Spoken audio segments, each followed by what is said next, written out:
আপনার পকেটে কি কোনো ছিদ্র আছে? দাঁড়ান, পকেটে হাত দেবেন না। আমি কাপড়ের ছিদ্রের কথা বলছি না, আমি বলছি সেই অদৃশ্য ছিদ্রের কথা যেটা দিয়ে মাসের শুরুতে আসা স্যালারির মোটা বান্ডিলটা মাসের ২০ তারিখের মধ্যেই ভ্যানিশ হয়ে যায়। আপনি কি জানেন আপনি সারা জীবনে কত টাকা ইনকাম করবেন? গড়ে প্রায় ২ থেকে ৩ কোটি টাকা। কিন্তু দুঃখের বিষয় কি জানেন? রিটায়ারমেন্টের সময়ে আপনার ব্যাংক ব্যালেন্স থাকবে শূন্য, অথবা আপনি ঋণে ডুবে থাকবেন। কেন? উত্তরটা জানলে আপনার পায়ের নিচ থেকে মাটি সরে যাবে। আজকের এই ভিডিওতে আমি এমন ৩টি সাইকোলজিক্যাল ট্রিক রিভিল করব যা বিশ্বের শীর্ষ ধনীরা ব্যবহার করে, কিন্তু আপনাকে কোনোদিন জানতে দেওয়া হয়নি।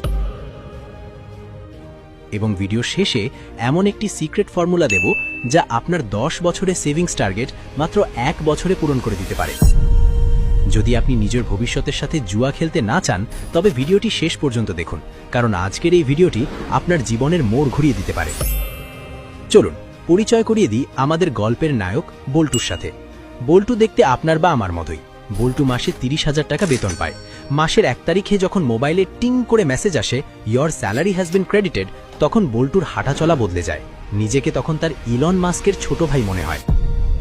প্রথম সপ্তাহে বল্টু ভাবে, অনেক খেটেছি, আজ বন্ধুদের নিয়ে কাচ্চি না খেলেই নয়।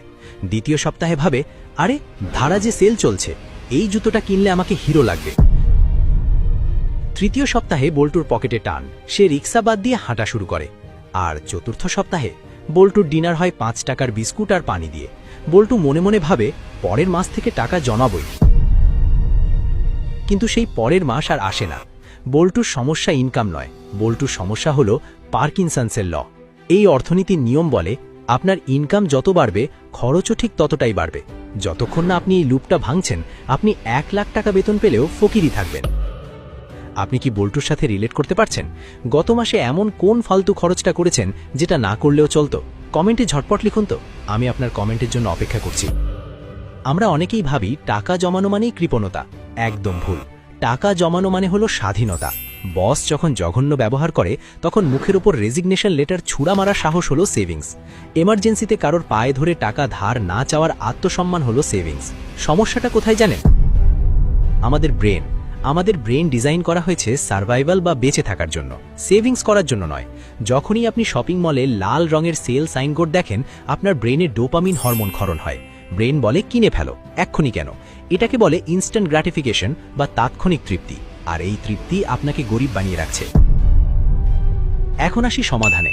টাকা জমানোর বা খরচে লাগাম দেওয়ার প্রথম টেকনিক হলো ৭২ ঘন্টার রুল। ধরুন আপনার খুব ইচ্ছে হলো নতুন একটা স্মার্ট ওয়াচ বা দামি কোনো গ্যাজেট কেনার। হাত নিষ্পিস